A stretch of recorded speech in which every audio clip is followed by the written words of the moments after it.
Bin Laden आणि ओएसी मध्ये काहीच फरक नाही.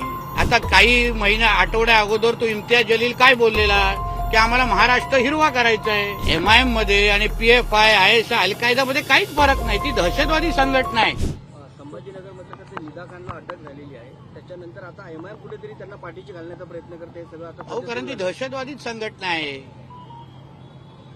बिन लादेन आणि ओएसी मध्ये काहीच फरक नाही.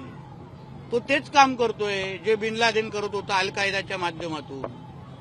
एक तरी एमआयएमच्या निवडून आलेला कार्यकर्ता किंवा नगरसेवक कोण लोकप्रतिनिधी आता काही महिन्या आठवड्या अगोदर तो इम्तियाज जलील काय बोललेला की आम्हाला महाराष्ट्र हिरवा करायचा आहे.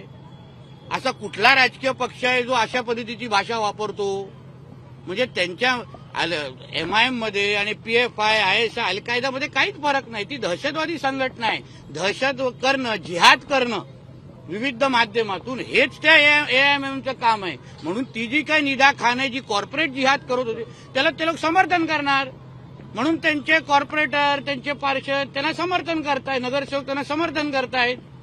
म्हणून मी काल मागणी केली, आम्ही आदरणीय मुख्यमंत्री साहेबांशी पण याच्याबद्दल बोलणार आहे की ह्या एमआयएम नावाच्या दहशतवादी संघटनांना तर ह्यांना मतदान करून ह्यांचे लोकप्रतिनिधी घडून आपल्याला काय अतिरेक्यांना आपलं नेतृत्व नगरसेवक आणि आमदारकी द्यायची आहे का.